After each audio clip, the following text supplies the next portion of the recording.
we're taking it for a test run. These are the bloopers. What's up? Boom. Boom. Let's start it. Welcome to our favorite albums of 2023. I made a video like this last year. It had like 600 views. So Oh, what? Oh. it was a big Okay. hit. Safe to Right. say. Big expectations for it was a me big hit. now. Okay. I've got my friend Garrett here today. And we have 10 albums each. Ooh. So before we get into the albums, we are going to talk about some honorable mentions, because I know you listen to more than 10 albums this year. I listen to probably like 60 or 70, but I have 5 honorable mentions to share. We are going to go with Soft Scars by Yule, Till I'm Dead by RXK Nephew, Rap Aya by George Clanton, and then Good Lies by Overmano, and Lahai by Sampa. I just wanted to take a moment to highlight one of my honorable mentions, Till I'm Dead by RXK Nephew. Some of the craziest bars of like crazy bars on there. So let's read some of them. They like, Neff, why you diss me on your album? Bitch, I'ma diss you at the BET Awards and the MTV Awards. I'll diss you even if they gave me an Oscar. Ooh. I highly doubt I'll get an Oscar. Cut your food stamps off, now you mad. Shut up, you beef patty eating boy. All you had today was a bag of Doritos. I would have shot Chris Rock, not slapped him. If Jada was his bitch, she should have jumped in. Bitch, jump your bald head ass in. So that was, you get the gist. So my 5 honorable mentions are Everything Is Alive by Slow Dive, I.O. by Peter Gabriel. He's still out here making bangers. He's still out here. Yes, sir. Wow. Zach Bryan's self-titled album, Nice. which just is not his debut album, but he decided to hold off on his self-titled. Then 3D Country by Geese, and then Today I Laid Down by Black Market Cart. Boom. Boom, boom. Now it's time for the big event. Ooh. We've got our top 10. I think we will just go back and forth with our 10. So I will start. My number 10 album is Tracy Denim by Bar Italia. So Bar Italia is a band from the UK. They're affiliated with Dean Blunt, who is becoming one of my favorite artists. So I wanted to, check it out. This is an indie rock, experimental rock album. If you go on Rate Your Music, it says it's a slacker rock album. I don't really know what that means, but okay. I like this album a lot. It's very replayable. It's every song's got this kind of like melancholy feel to it. I showed you it. Yes. Yeah, and I've listened to it myself. Yes. It's quite good. Yeah. Some of my favorite songs are Mrs. Morality, Friends, and Best in Show. I saw this band live a few weeks ago. It smelled terrible. So bad. Alright, so my 10th best album of this year is Heavy Heavy by the UK band Young Fathers, actually from Scotland. Wow. I don't know how many bands you get to say you listen to that are from Scotland. This is definitely their most ambitious album out of their whole discography.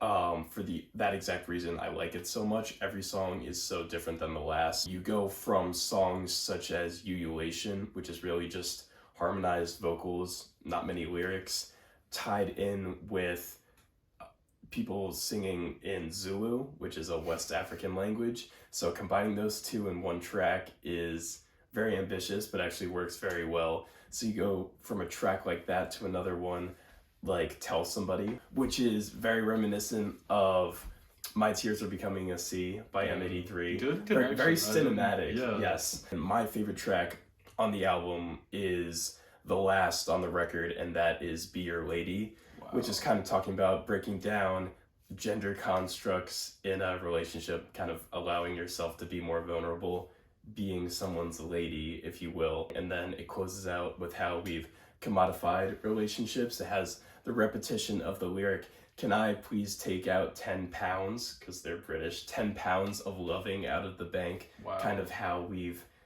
made love almost a transaction financially. So a lot of commentary on that song, but a very ambitious and enjoyable album nonetheless. So my number 9 album is Utopia by Travis Scott.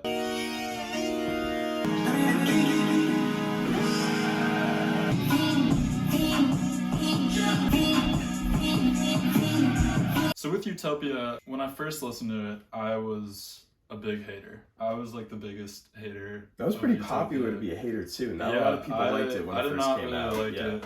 I listened to the first time, like right when it came out at 12, and I was like, this sucks. This is terrible. I was hating A so lot of hard. people were down. But that I much think the weight. reason for that was because my expectations were so high because he hadn't dropped music in Right. like 5 years. So I was expecting this album that like was kind of impossible to get, like a perfect, I don't know, Right. like a Utopia. Oh no, those. Ooh.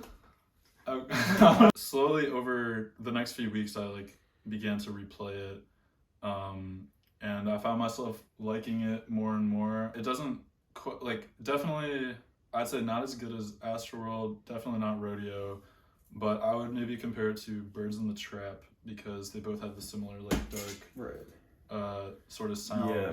My favorite song is definitely Fiend, of Can't course. top it. Well, I saw Travis Scott less than a week ago. Humble brag at now. MSG. Okay. So I'm 2 for 2 right now. I've seen both these artists live. And he played Fiend 14 times. And let me just say, I was not mad.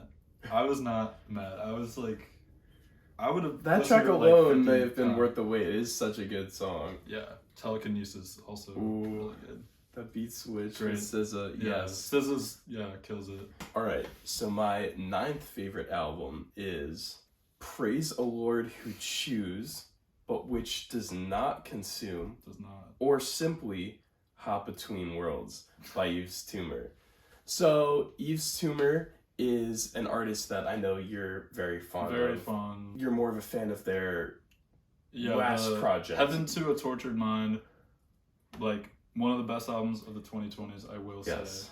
That is classic. But I think this is more what you've come to expect from modern rock. I think rock certainly isn't what it used to be, and it's kind of its mainstream form. You really don't see that popular anymore, so it's kind of taken alternative routes, and Yves Tumor has really kind of championed the psychedelic rock of the contemporary era.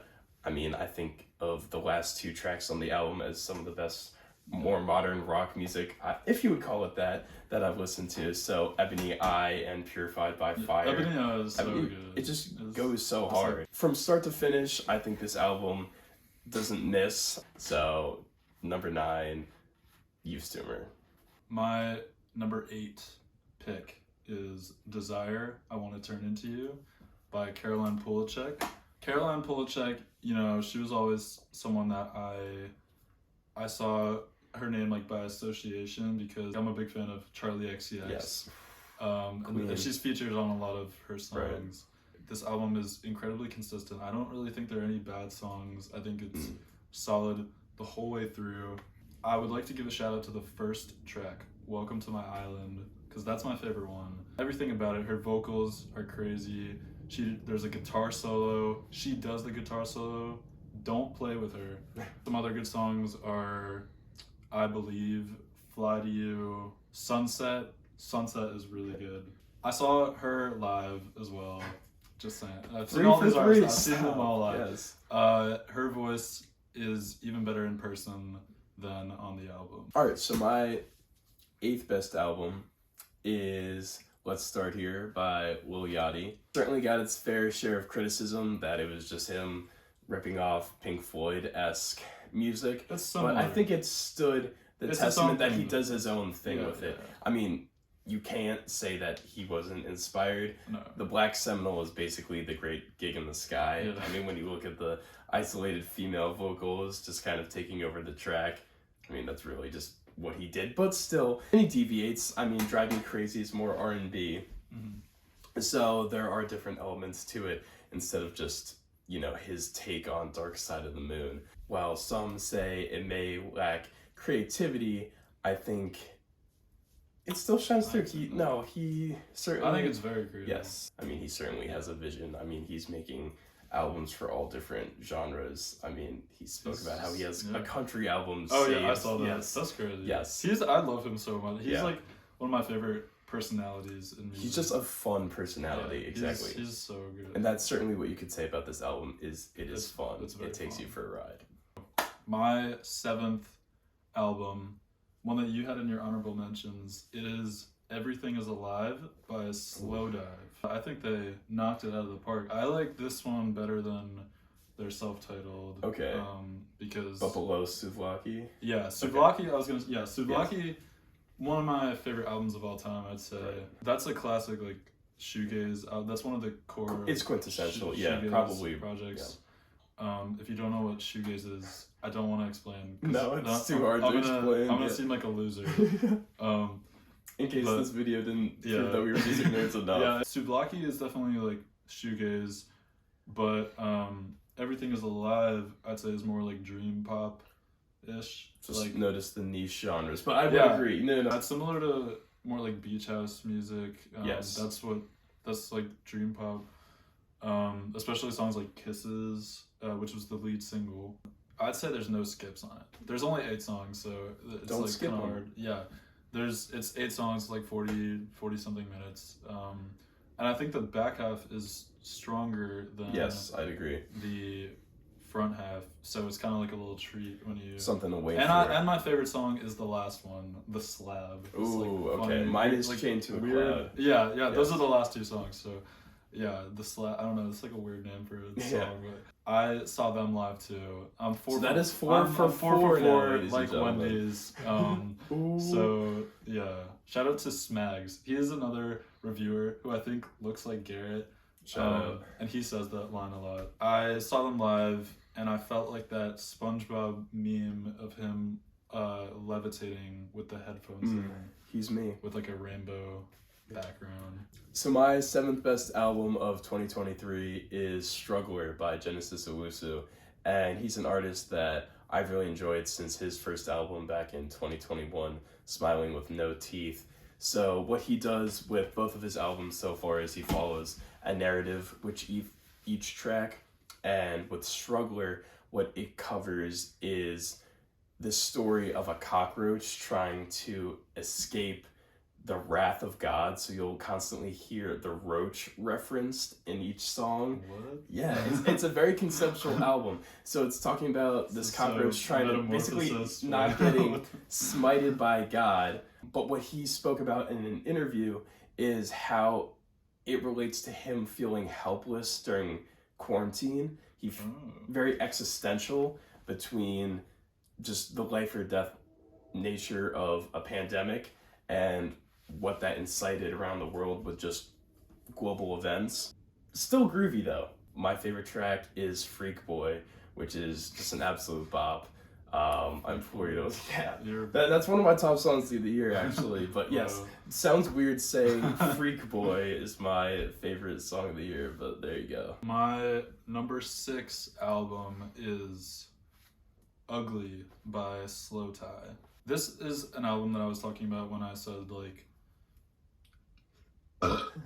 this is an album I was talking about when I said that like hip hop in 2023 was very different, because like Slow Tie is a rapper from the UK, and this is not a rap album. This is like post-punk alt rock. This is an album that you can't really put in the background. You have to like you should be really, listening to it, paying attention to it. What he's saying. It's very introspective. Yeah, it's basically like a Slow Tie therapy session. Like it's a lot of like talk about his mental health struggles and like substance abuse and about like suicidal thoughts, a bunch of stuff like that. I would also say it's a very sonically diverse album, because you've got songs like the intro, as I said, which are more hip hop, and then you've got the closer, 25% Club, which is like just electronic, like very chill, laid back, and then you have songs like Ugly, which is my favorite off the record.